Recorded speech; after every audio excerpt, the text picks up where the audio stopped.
Un feliz sábado, hermanos. En esta mañana pues les pido primeramente de que vamos a pedir la bendición divina para entrar al estudio y continuar con la serie que hemos venido tratando, que es la serie, aparece ahí en la pantalla, de la verdadera ciencia, la educación y la educación verdadera. Hoy vamos a tratar el quinto tema, que es de suma importancia. Siempre esto va secuencialmente, lo llevamos en secuencia. Yo les he pedido siempre de que no se pierdan alguno de estos temas para que podamos entender todo lo que ha ocurrido en el sistema educativo que Dios diseñó desde el principio y para toda la humanidad en todos los tiempos. Vamos a pedir la bendición divina para iniciar. Querido y amante Padre Celestial, gracias en esta mañana por traernos de nuevo a este lugar para estudiar tu santa palabra, para recibir estas ricas y grandes bendiciones del don del cielo, como es la luz divina a través de tu palabra. Ayúdanos para que podamos adquirir esta luz y podamos brillar como luminarias ante el mundo, llevando este mensaje de salvación en Cristo Jesús. Amén. Bien, vamos a avanzar. Vamos a avanzar, ¿verdad? Aquí tenemos el nombre del tema. El tema 5 dice la educación rabínica. Hasta hoy hemos estudiado primeramente la educación edénica. ¿Cómo fue la educación en el Edén? Después estudiamos la educación patriarcal. Luego después la educación israelita.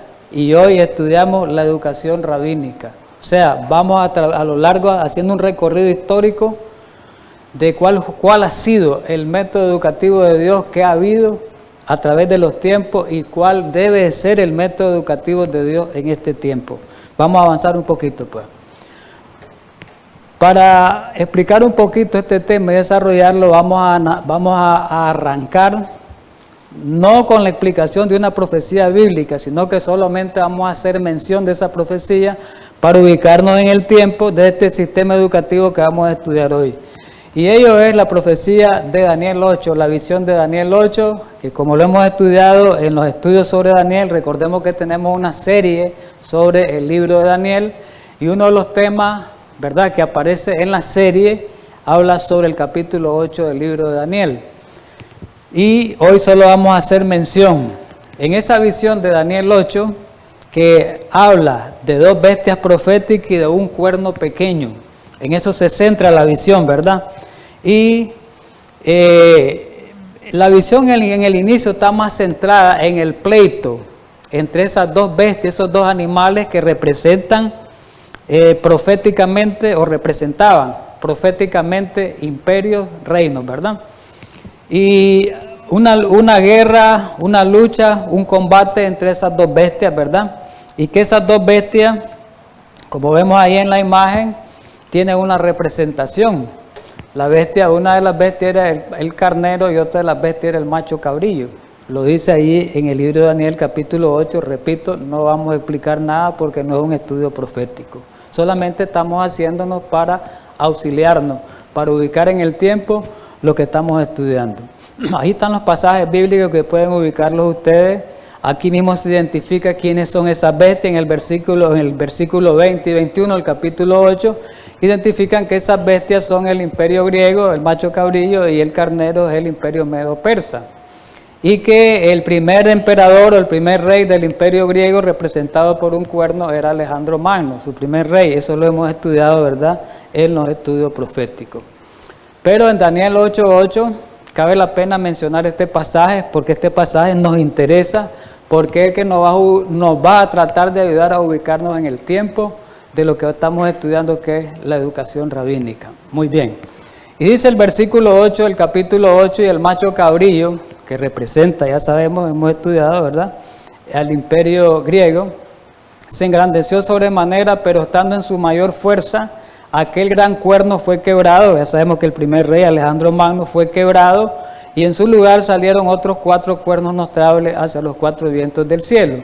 La historia dice de que ese primer rey, Alejandro Magno, cuando estaba en su mayor fuerza, en su mayor potencia, en su mayor extensión territorial, en su auge, por así decirlo, él murió. Pero al morir, él no heredó a nadie de su familia el reino, sino que 4 generales de su ejército se lo disputaron el reino, y hubo un pleito, dice aquí está en la imagen, hubo de los territorios que tomaron esos generales, y esos generales fueron, ahí aparece, verán en el escrito, fueron Casandro, Lisímaco, Seleuco, el nombre de los generales, y Ptolomeo. Cada uno de estos generales, ahí aparece en la imagen, tuvieron territorio ocupado, es decir, ellos ejercieron autoridad sobre distintas partes del territorio griego, ¿verdad? En ese momento. Pero al final de los 4 se reducen a 2. Quedan solo 2 en el pleito, y son los Ptolomeos y los Seleucos, a los que se le llama en Daniel 11, estudiamos ese capítulo, se le llamaba el rey del norte y el rey del sur, el pleito entre ellos 2. Pues esto, ¿qué tiene que ver con lo que vamos a ver? Sí, tiene que ver mucho, claro que sí. Recordemos que estos son griegos, tanto los Ptolomeos como los Seleucidas o los Seleucos eran griegos, partamos de eso. Eran griegos, pertenecían al imperio griego, ¿verdad? Muy bien. Es interesante mostrar esta lámina, esta imagen, esta lámina que está aquí, es muy representativa porque voy a explicar algo. En el periodo intertestamentario, ya he hablado de eso. ¿Cuál es el periodo intertestamentario? Aparece descrito ahí en la lámina. Es el periodo entre los 2 testamentos, tanto el Antiguo como el Nuevo Testamento. Entre el Antiguo y el Nuevo Testamento hay un espacio de unos 4 siglos, 400 años. El último libro, el último profeta del Antiguo Testamento fue Malaquías, hasta que apareció Juan el Bautista y después aparece Jesús. En ese periodo son casi 400 años. Y ese periodo es importante estudiarlo en la historia porque ahí ocurrieron grandes cambios, profundos cambios devastadores con respecto a la religión judía, a la religión de Israel. Es importante, porque fue en este periodo una era de tinieblas, porque no hubo revelación profética, Dios no envió profeta. Fue una era de tinieblas porque no hubo revelación profeta, no hubo ningún profeta enviado por Dios. Y durante ese tiempo, aquí aparece en la imagen, se escribieron los libros apócrifos que usa la Iglesia Católica, que son de inspiración dudosa, y esos libros apócrifos solamente pueden servir como libros históricos, pero no son libros inspirados como dice el catolicismo, que ellos los incorporaron en el Concilio de Trento. Ahí fue donde ellos los incorporaron, todos esos libros. Entonces ahí escribieron ese libro, ahí están los libros de primero y segundo de Macabeo, el libro de Baruch, el libro de Tobías, el libro de Judith, etc. Todo eso se escribió ahí. O sea, no hubo revelación bíblica, solamente los hombres escribieron cuestión histórica que ahora la Iglesia Católica de este tiempo los ocupa ese libro como que fuera un libro profético inspirado. Y no son inspirados, y es por eso que ahí tienen problemas con sus doctrinas, porque toman las enseñanzas de esos libros no inspirados y por eso han errado en cuanto a la doctrina de Dios. En este periodo hubo un gran problema para los judíos. Los judíos fueron guiados por Satanás a la última rebelión y a su rechazo como la iglesia de Dios. Ellos salieron del cautiverio. En el cautiverio tuvieron 70 años y dijeron después que salieron del cautiverio, ya no vamos a ser más idólatras. Vamos a guardar el sábado como es. Y en efectividad, ya los judíos después que salieron del cautiverio no fueron idólatras ya. Y estaban empezando, guardando el sábado, bien pues.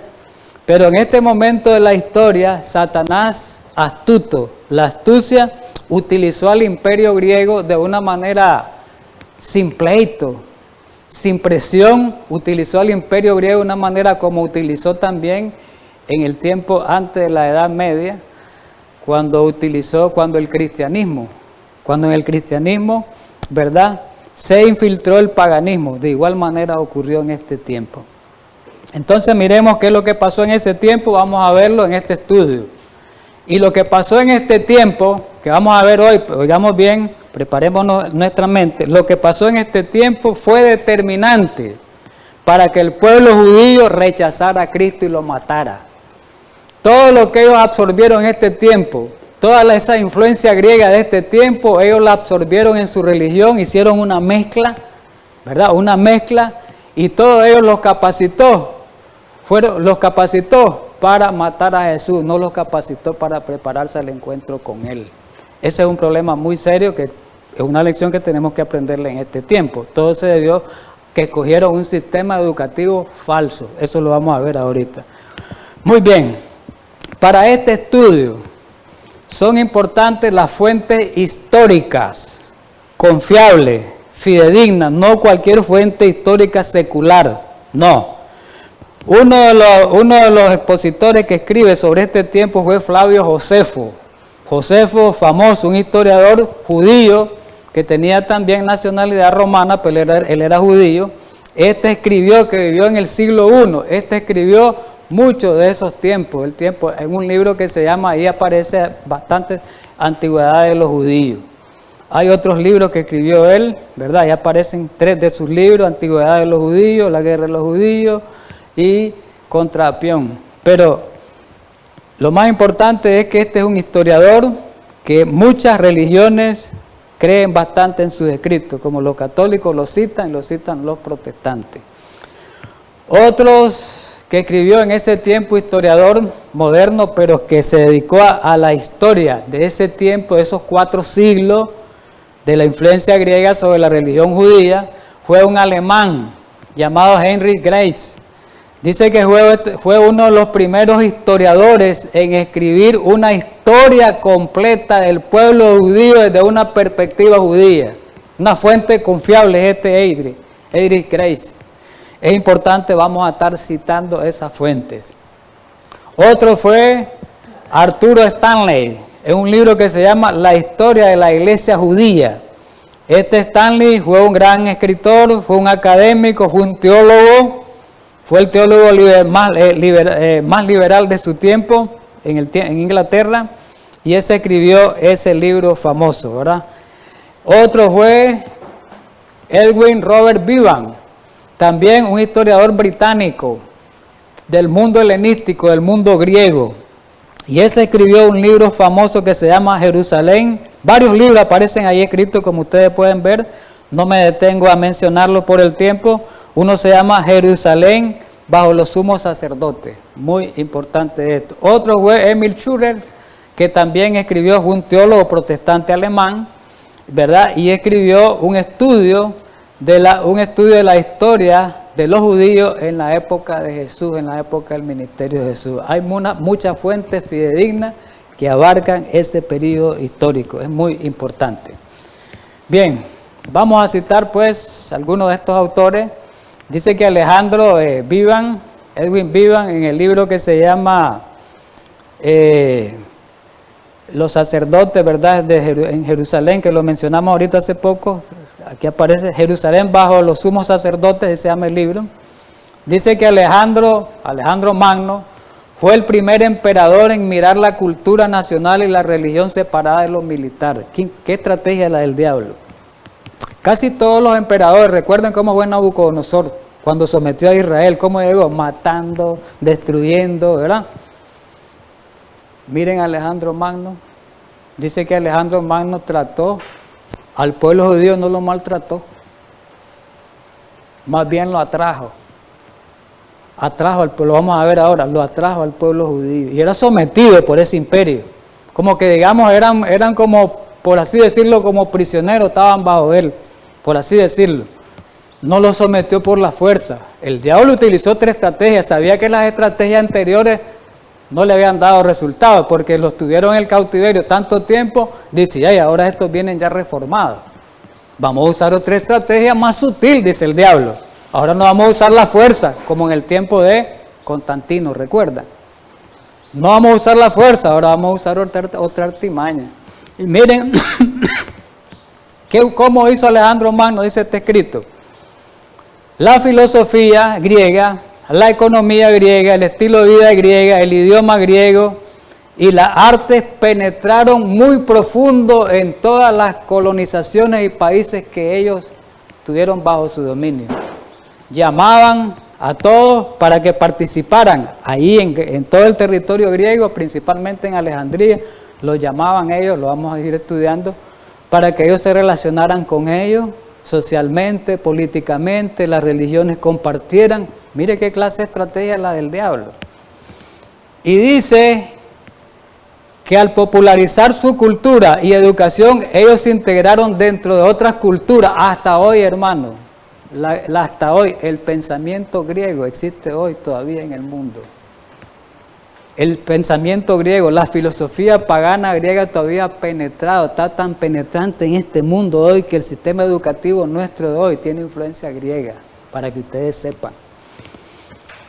En el libro de Grace, en Historia de los Judíos, Henry Grace, dice, esta estrategia de los griegos fue muy efectiva, no por crear un imperio controlado por el poder militar, por la fuerza, sino por crear un imperio cultural, basado en ideas y en una línea de pensamiento que influenciaría a las naciones a través del tiempo, y eso ocurrió. A través del tiempo. Seguimos con la historia. ¿Y quiénes fueron?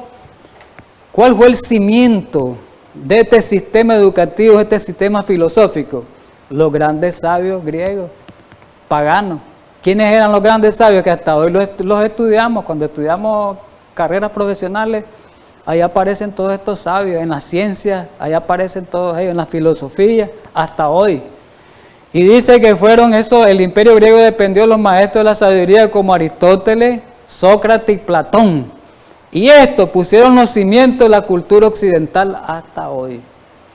Qué interesante esto. Recordemos que el imperio se dividió en 4 generales, recordémoslo, ¿eh? 4. Ya lo recordamos, pero al final quedaron 2, que eran los Ptolomeos y eran los Seleucidas. Pero dice que uno de estos 4 generales tomó el control de la parte sur del imperio griego después de la muerte de Alejandro Magno, lo que es la parte de Egipto, cuya capital era Alejandría. Miren lo que ocurrió. Y en ese tiempo era Ptolomeo I. Este reino de los Ptolomeos fue el que tuvo más influencia, dice aquí el escrito, fue el que tuvo más influencia sobre los judíos durante 400 años, justo antes de que Cristo viniera a esta tierra como un niño. O sea, los Ptolomeos fueron los que tuvieron más influencia de su cultura, del idioma, hasta de la misma religión, vamos a verlo más adelante, de todo su sistema cultural y en todos los ámbitos de la sociedad. Ellos penetraron grandemente, principalmente en la iglesia judía. Aquí lo dice, lo vamos a leer. Los Ptolomeos querían que los líderes de otras naciones se acercaran al círculo de poder en Alejandría, que era la capital. Ellos invitaban, mire bien cómo los griegos invitaban a estos líderes a participar en por lo menos ciertos actos de su gobierno, hasta les daban cargo en los gobiernos. Miren cómo clase de estrategia. Esta estrategia fue eficazmente usada para fortalecer la integración cultural en su propia tierra, pero en ningún lugar fue tan efectivo como en Israel. Ellos agarraron a los israelitas, los invitaron, le dieron toda la influencia, los educaron, vamos a verlo más adelante, me estoy adelantando, los educaron, les enseñaron todo, miren, los atrajeron, Israel, los israelitas quedaron impresionados por esa vida del imperio griego, que económicamente era un imperio rico. Los griegos paganos fueron muy amigables con los judíos. Oiga bien lo que Dios había dicho. ¿Recuerdan lo que Dios había dicho en el antiguo Israel? No. Le dijo a Moisés, mira Moisés, cuando pasen allá a tomar la tierra prometida, no hagan alianza con paganos, Moisés, no hagan alianza. Aquí está, mire. ¿Qué hicieron los judíos aquí? ¿Hicieron alianza con quién? Con los paganos, los griegos. ¿Y qué va a venir de esa alianza? ¿Buenas cosas? No va a venir buenas cosas. Vino la destrucción de ellos. Por eso no pudieron aceptar a Jesús. Por eso lo mataron y por eso Dios le quitó el reino. Clase de gracia es, hermano. Aprendamos esta lección. El escrito dice aquí de Stanley, Arthur Stanley, está el escrito de Historia de los Judíos, de la Iglesia Judía. Los judíos fueron atraídos por el intelectualismo de los griegos. Ya no es la Biblia, el intelectualismo de los griegos, la filosofía, estaban espantados de la sabiduría griega, espantados. Y finalmente fueron cautivados con el mismo.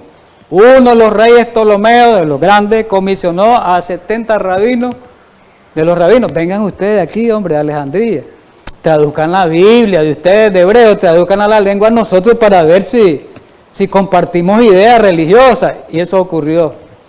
Tradujeron la Biblia, esos 70 rabinos, eruditos, y a esa Biblia le llamó, por eso se le llama la Septuaginta, o la Biblia de los 70, porque fueron 70 los que comisionaron. Fue la primera Biblia traducida del idioma griego, del idioma hebreo al idioma griego. Mire cómo va trabajando el diablo. Ya miremos cómo va trabajando el diablo sigilosamente. Sigamos con escrito. Josefo, Flavio Josefo. ¿Qué decía Josefo en su libro? La juventud judía, oiga bien, era invitada a las escuelas de Alejandría. ¿Qué iban a aprender en Alejandría, creen ustedes? Fue invitada a las escuelas de Alejandría. Iban desde Jerusalén a ir a estudiar allá al extranjero. ¿Qué iban a ir a estudiar? Paganismo. Y lo mezclaron con religión, lo disfrazaron. Y luego, cuando ya se graduaban, ya graduadas, regresaban para enseñar en las escuelas judías de Israel. ¿Qué enseñanza traían eso a Israel? Paganismo, que lo disfrazaron con cristianismo. Qué terrible esto. El judío estaba entusiasmado con el estilo de vida griego y el materialismo. Mientras tanto, el intelectualismo griego se deslizó dentro de Palestina. Se deslizó. Ahí vinieron los rabinos, las escuelas rabínicas. Ahora tenemos que entender por qué Jesús no fue a esas escuelas. Los sacerdotes judíos se habían hecho inmensamente ricos de las ofrendas del pueblo y se habían vuelto corruptos. Su principal propósito parecía ser ganar dinero. Sigamos adelante. El mismo Heydrich Grace, en Historia de los Judíos. Fueron los mismos líderes judíos los que llevaron a la juventud de ese entonces a adoptar hábitos extravagantes y costumbres frívolas. Imitaron a los griegos en todo. Hoy queremos imitar nosotros todas las cosas del mundo, también en la iglesia. Hoy nos pasa lo mismo. Imitaron a los griegos en todo. Los griegos ahorita son un símbolo del mundo, el paganismo, pues digámoslo así para que lo entendamos. Desde el comer, ya no querían comer como Dios les dijo. Desde el comer lo cambiaron. Desde el beber hasta las modas. Miren, las modas tienen el origen paganismo. Y ahorita el cristianismo nosotros queremos andar en moda. La juventud quiere introducir las modas en la iglesia. Ya la gente ya las ha introducido. En la forma de vestir, en todo, tecnología. Todo eso es moda. Todo eso es moda. Todo eso es influencia pagana. No entendemos eso. ¿Sabe qué también pervirtieron? Permitieron el vino, permitieron la música pagana, permitieron el drama, permitieron el teatro, los cines ahora pues digamos, y otros espectáculos. Pusieron más importancia en hacer dinero que en los valores espirituales. ¿Qué les parece? Las modas griegas, dice Heydrich Grace, las modas griegas llegaron a ser costumbre en Judea ya. Ya no querían andar los judíos vestidos como Dios les dijo que anduvieran vestidos. Ahora no, ahora tenían que andar con nuevas modas. Igualmente hoy, hermano.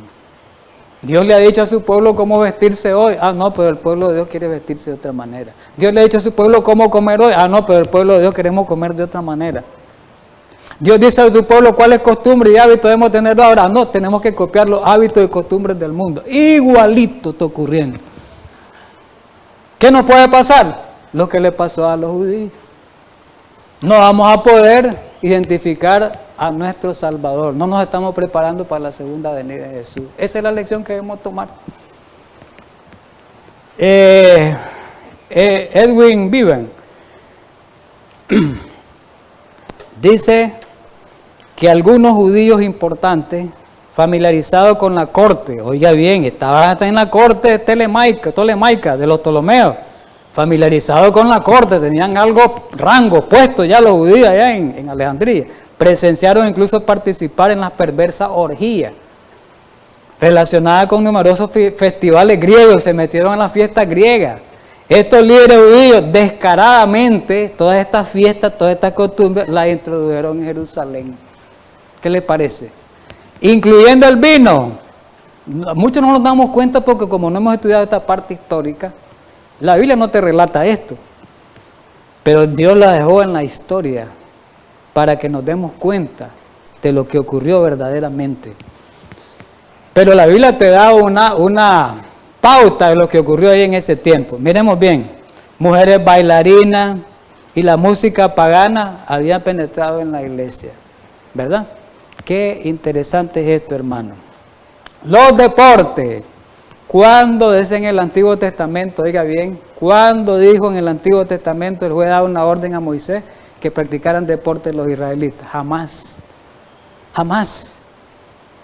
Los deportes comenzaron a penetrar en la religión judía un poquito antes de los días de Jesús. Ya en los días de Jesús había deporte, hermano, ahí en la religión judía, no nos damos cuenta. ¿De dónde vienen las Olimpiadas? De Grecia, son griegas. De ahí vienen las Olimpiadas que se celebran mundialmente hasta hoy. Viene de Grecia. Ustedes saben que ahí pone, por eso pone en el logotipo que usan una antorcha, que es los griegos, ese es un símbolo de los griegos. Y dice aquí en esta historia, este historiador Grace, famoso, Historia de los Judíos, la educación griega puso énfasis sobre los deportes. Los judíos incorporaron juegos, carreras, secciones de lucha, concursos de todo tipo en la escuela judía, los llevaron allá, hicieron gimnasio. Dice el escrito, Josefo creo que es el que dice que hicieron gimnasio. A pesar de que la ley judía severamente se oponía a estas innovaciones, uno de los sumos sacerdotes llamado Jasón, aquí está, introdujo los Juegos Olímpicos en Judea, y aquí está, y construyó un gimnasio para este propósito en el corazón de la ciudad cerca del templo. Eso es verídico, hermano. Es un hecho histórico comprobado. Un sumo sacerdote. Por eso no nos alarmemos ahora que un pastor esté metido en los deportes, hermano. Mire cómo son los sumos sacerdotes. Que un pastor al deporte adventista, un pastor adventista diga que el deporte no es malo. No nos asustemos, esto pasó. ¿Ah? Siempre en el escrito, historia de los judíos, historia del pueblo judío en los días de Jesús, se llama este escrito, de Schurer, Emil Schurer. La juventud judía acudía en masa, dice, a este santuario olímpico, ubicado dentro de sus propios confines. Fijamos bien, maestros de los deportes griegos fueron contratados para enseñar sus juegos. Los trajeron de Alejandría los griegos a los instructores de deporte, los llevaron a Jerusalén para instruir a la juventud de Jerusalén, ahí en Judea. Los judíos llenaron el estadio, ya iban al estadio. Incluso los sacerdotes descuidaron sus deberes en el templo para participar en los juegos, que se fijan, clase de descaramiento, clase de blasfemia, yo no sé cómo llamarle a esto, hermano.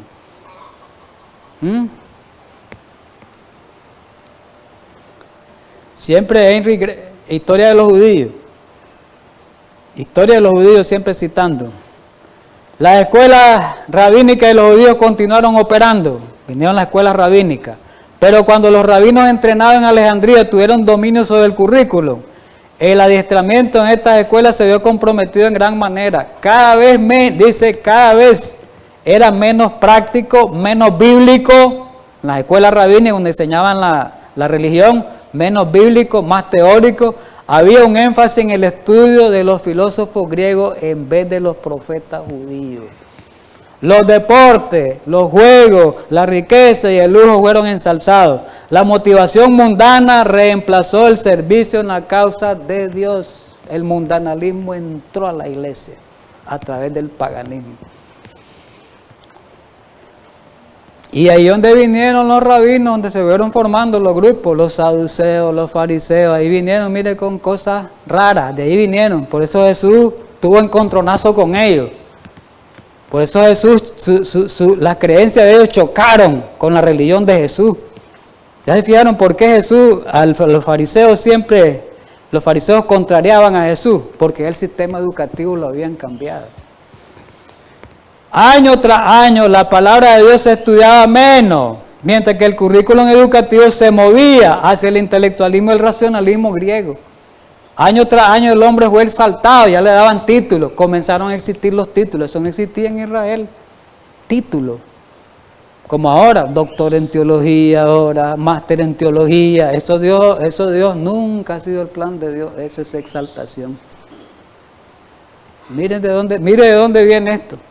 En Judea aumentó la ceremonia, disminuyó la piedad, más énfasis fue puesto sobre la Misná y el Gemará. ¿Qué era la Misná? Aquí sale. Era un comentario sobre la Biblia que añadían muchas leyes y ceremonias, que fue lo que hicieron los judíos ahí. Al sábado lo cargaron demasiado a las leyes, metieron leyes rituales demasiadas, que hacían difícil la religión. Hacían difícil la religión. Por eso Jesús les dijo que ellos no permitían la entrada al reino, eran obstáculos para permitir la entrada al reino de los gentiles. Por ese sistema que tenían de ceremonia, no era religión verdadera. ¿Ve? Estudiaban menos las palabras y más los escritos. Esto es lo que le llamó Jesús la tradición de los hombres. Eso es lo que le llamó Jesús la tradición de los hombres. Entonces los fariseos, los saduceos y todos los grupos judíos en los días de Jesús, ellos eran muy doctores en esto, no eran en Biblia doctores en las leyes de ellos que habían hecho, promovidos por el intelectualismo griego. En eso eran doctores en ellos, pero de Biblia, sinceramente de Biblia no sabían nada, porque el mismo carpintero que ellos lo consideraban como nada, los agarró en Biblia y los puso en su lugar. Miren cuando Jesús con Nicodemo, aquel encuentro, Nicodemo era un erudito de esto, y le dice Jesús: pero tú siendo maestro de Israel no entiendes estas cosas tan sencillas. Le dice. ¿Ah? ¿Se entiende? Estudiaban menos la palabra de Dios, se estudiaban más los escritos de los hombres, la tradición. Pero esto trajo conflicto interno entre los mismos judíos. Hubieron algunos judíos que quisieron piadosos, decían: no, esto no está bien. Algunos, pero la inmensa mayoría apoyaba este sistema. Y de ahí donde vinieron la división de judíos liberales y conservadores. Los liberales estaban a favor de lo que estaban viviendo y los conservadores decían que no era así. Como quien dice, mantengamos los principios, decían los conservadores que eran menos. A esos conservadores lo que se le llamó, aquí dice el escrito, los hasidines o los piadosos, que de ahí venían los fariseos, pero que después se pervirtieron. Y a los otros eran los saduceos. Los saduceos por eso los saduceos al final, ese grupo se formó, no creían ni en la resurrección. ¿Por qué? Por estas influencias judías, estas influencias griegas. Por eso no llegaron a creer en la resurrección. No es porque ellos lo trajeran del Antiguo Testamento, sino cuando fueron influenciados por los griegos, dejaron de creer en la Biblia, en las doctrinas bíblicas. Dejaron de creer en el ministerio de los ángeles. ¿Qué iban a creer en la encarnación de Cristo? Menos. Vamos a continuar. Los desacuerdos sobre los deportes, la comida, la medicina del mundo y los problemas filosóficos crearon discordia general. Ambas partes lucharon por la influencia política. Los liberales helenistas querían que uno de sus grupos reemplazara el sumo sacerdote. O sea, los liberales decían: ¿y por qué el sacerdocio tiene que ser descendiente de Aarón? No, nosotros podemos ser sacerdotes. Mire, contradiciendo lo que Dios había dicho. Mira hasta dónde llegaron. No, ¿y por qué tiene que ser de la descendencia de Aarón? No, si cualquiera puede ser sacerdote, dice. Y los otros le decían: no, hubo ese pleito. Entonces, cuando estaba en ese pleito, dice el descrito, pero ¿qué adoptó el pueblo? Esos eran los dos, como digamos, dos partidos que estaban en disputa. Pero el pueblo en general adoptó un camino intermedio, dice el pueblo. Bueno, nos gusta esta vida económica, esta cosa, pero también no hay que descuidar la religión, dice un poquito. Aquí lo dice.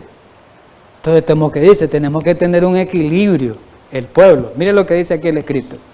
El pueblo en general adoptó un camino intermedio, disfrutó de los lujos, refinamiento, entretenimiento, tales como el drama y el teatro y los deportes. siempre estaban presentes, dice, pero desaprobó los extremos liberales porque no querían romper con la conexión de la religión pasada del Antiguo Testamento. O sea, querían tener un poquito, querían tener paganismo y un poquito de la religión hebrea.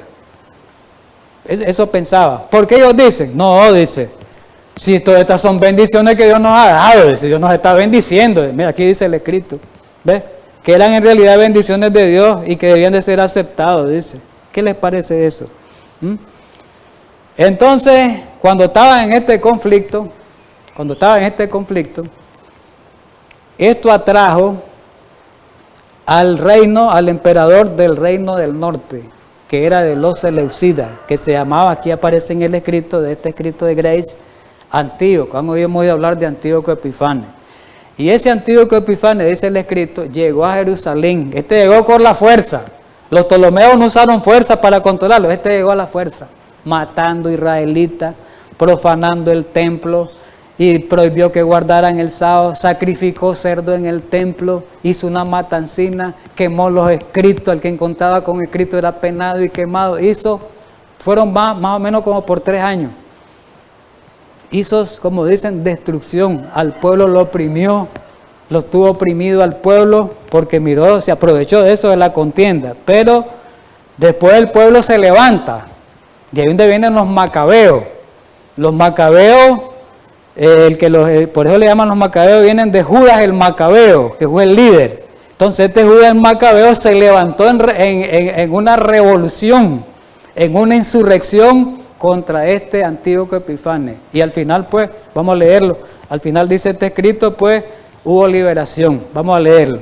La revuelta de los macabeos y sus subsiguientes enfrentamientos con Antíoco, ¿verdad?, finalmente permitieron volver a tomar el templo y a la nación judía. Volvió a estar bajo el control de los conservadores. ¿Quiénes eran los conservadores? Los hasidines, los piadosos, que de ahí vinieron los fariseos. Pero después dice, pero la infiltración, aquí está este pero. Los fariseos querían, por eso le llamaban los piadosos, porque querían tener una religión bien, aparentemente, pues con los principios, pero no se escaparon. La infiltración de los principios griegos jamás fueron erradicados. Entonces los fariseos también cayeron en la trampa, ahí se formaron los hasidines, que después formaron los fariseos. Y dice aquí, el enemigo había tenido éxito, los judíos se alejaron de Dios otra vez, como antes del cautiverio. Y para suplir su falta de espiritualidad, los rabinos conservadores, los hasidines, que después fueron los fariseos, hicieron la religión judía mucho más legalista. Ahí vino. Con el legalismo que ellos formaron, con tantas leyes, ellos querían ser más santos y más piadosos. Y eso fue una gran mentira del diablo. ¿Ves? A fin de restringir el progreso del helenismo. Al apartarse los judíos, vamos al deseado de toda la gente, vamos a leer esto un poquito. Vamos a leer bien esto. El deseado de toda la gente en la página 21, ¿qué dice? Aquí Elena White. Mira el comentario que hace Elena White de ese tiempo. Veremos bien, esta es revelación. Página 21. Al apartarse de Dios, los judíos se apartaron de Dios. Perdieron de vista mucho de lo que enseñaba el ritual. ¿Por qué? Introdujeron el paganismo, lo fusionaron con la religión, fomentaron el ritualismo, el ceremonialismo y desarrollaron un sinnúmero de leyes, que eso es lo que Cristo llamó la tradición.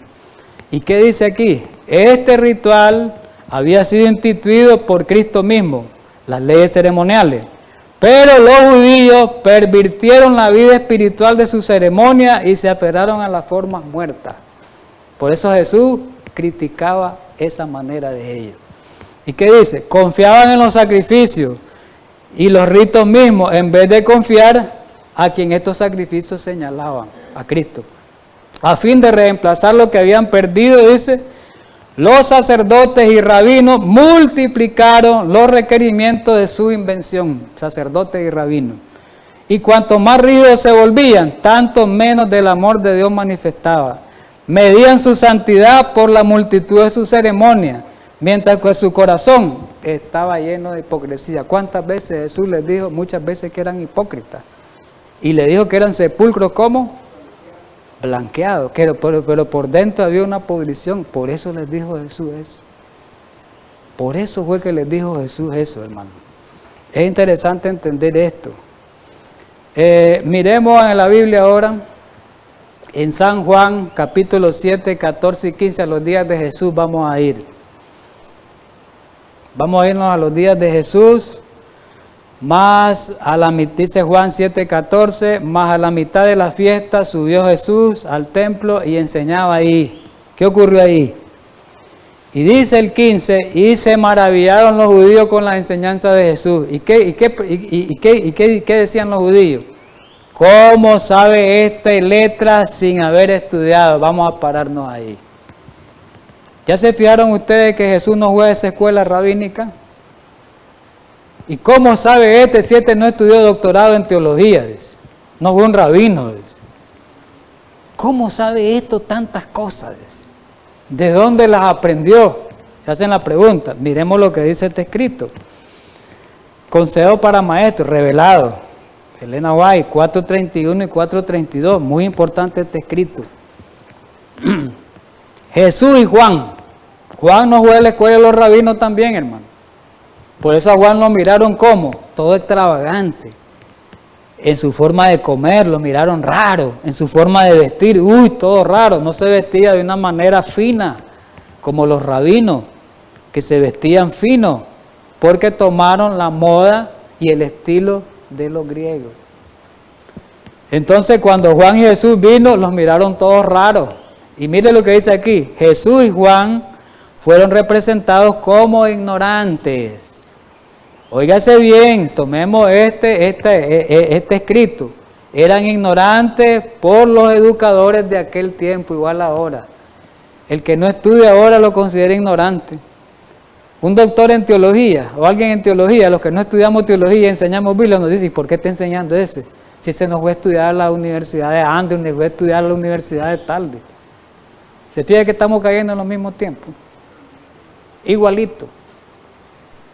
Es lo mismo, hay exaltación hoy, igual que en los días de Jesús. Para Jesús, en los días de Jesús, eso de título en la religión no encajaba con Jesús. Y no encaja con Jesús hoy. Desgraciadamente todo eso lo hemos heredado. Mire de dónde lo venimos arrastrando, de dónde se viene arrastrando. Lo que pasa es que no nos damos cuenta porque no estudiamos la historia ni la Biblia. Pueblo adventista, no estudiamos como debe ser ni la Biblia ni la historia, desgraciadamente, hermano. Tenemos que aceptarlo. No buscamos como profundizar las raíces de dónde vienen todos los males que hay en este tiempo. Hay que buscar las raíces de dónde vienen. Miremos. Dice que Jesús y Juan fueron representados como ignorantes por los educadores de aquel tiempo porque no habían aprendido en la escuela de los rabinos. Pero el Dios del cielo era su maestro y todos los que le oían quedaban asombrados por su conocimiento de las Escrituras. Ahora dice esto en amarillo, qué interesante esto para nosotros.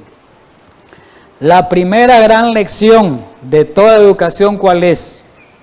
Consiste en conocer y comprender la voluntad de Dios. No es tanto ceremonialismo, no es tanto ritualismo, no es tanta cuestiones sofisticadas teológicas, no es tanta teología humana, no es tanto de eso. Miren, es la voluntad, comprender la voluntad divina de Dios. ¿Y a dónde está la voluntad divina de Dios? En su palabra y explicada en los escritos del Espíritu y profecía. ¿Para qué vamos a buscar tanta cosa?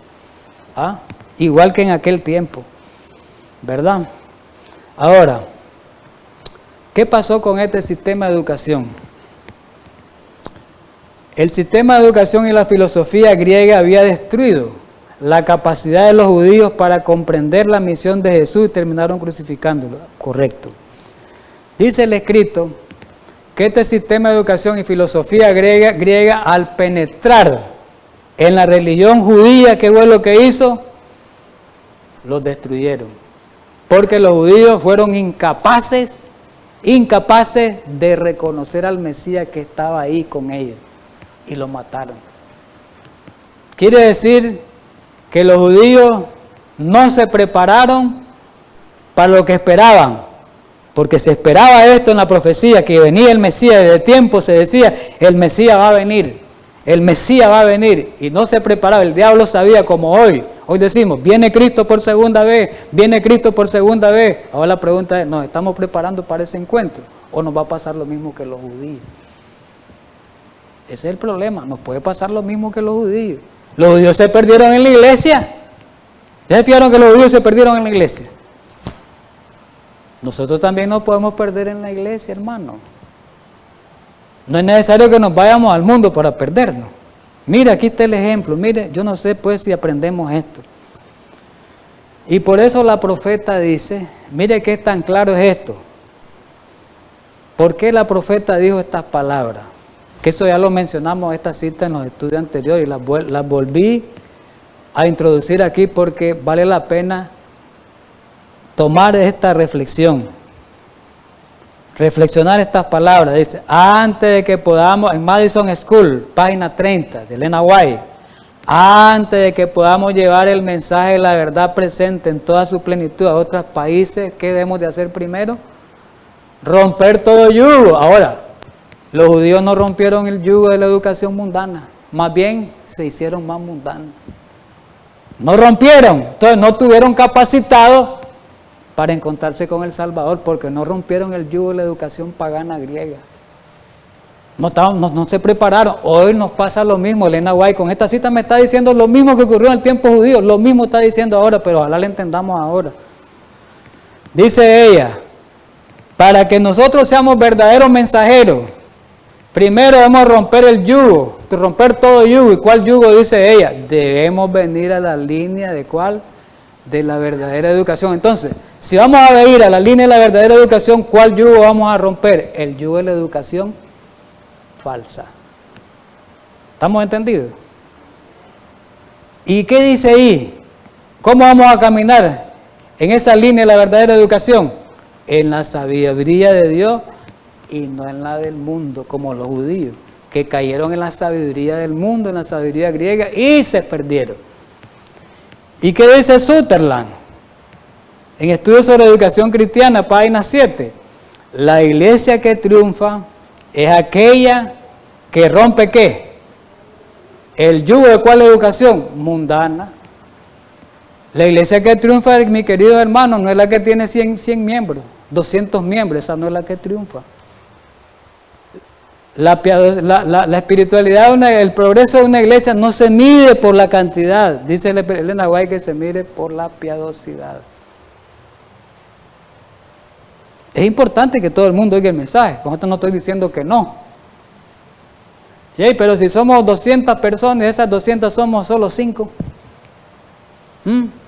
Pero si son 10 y esas 10 son 8, ¿qué le parece? Un ejemplo pues estoy poniendo. Dice que la iglesia que triunfa es aquella que rompe el yugo de la educación mundana y que desarrolla y practica los principios de la educación cristiana. ¿Qué les parece? Esa es la que triunfa. Y esa iglesia va a ser la iglesia en el tiempo final triunfante. Y para terminar, vamos con esa cita que la hemos dicho muchas veces, pero ahora tal vez la entendemos ahora, que se encuentra en el Educador Cristiano, el volumen 1, en 1897, y aparece en Mente, Carácter y Personalidad en la página 53.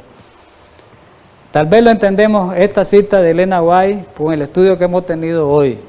Por eso dice ella, ahora como nunca antes, en el siglo XXI como nunca antes, en el 2022 como nunca antes, necesitamos entender que la verdadera ciencia y la educación ahora, dice ella.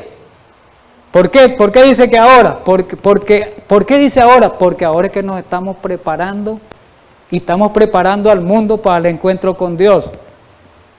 El pueblo judío fracasó. Donde fracasó el pueblo judío, tomemos la lección, no fracasemos nosotros.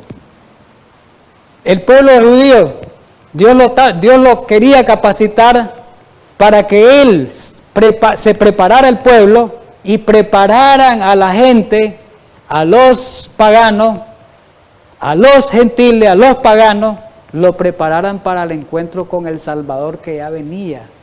el Mesías en aquel tiempo. Hoy lo mismo, la iglesia de este tiempo tiene que prepararse primero ella y después preparar al mundo. Pero para prepararse tiene que romper el yugo de la educación mundana.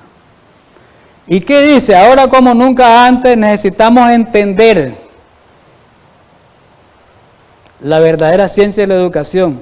Si fracasamos en entender esto, nunca tendremos lugar en el reino de Dios. ¿Quiere decir que esto tiene que ver con la salvación? Sí, tiene que ver con la salvación. Dice que nunca vamos a tener parte en el reino de Dios si no entendemos esto y no rompemos con el sistema falso. Por eso dice al final de la cita, si este es el precio del cielo, no conduciremos nuestra educación según este plan. ¿Qué les parece? Así que, mis queridos hermanos, que Dios nos ayude en esta mañana y que podamos reconocer nosotros verdaderamente que en esta generación es que Dios quiere derramar, o va a derramar más bien Dios, en esta generación dice, el poder grande de su Espíritu. Pero para poder derramar ese poder grande, la lluvia tardía, descienda sobre su pueblo, tiene que estar preparado espiritualmente. Y decía en la cita que tiene que haber roto con el sistema de educación falso. Así que ojalá Dios quiere y podamos entender estas verdades y podamos también explicarle tal vez a otras personas que necesitan explicación. Que Dios quiera eso, que eso sea así, ¿verdad? Vamos a terminar con la oración y que Dios nos ayude pues a seguir adelante siempre, ¿verdad? Vamos a orar.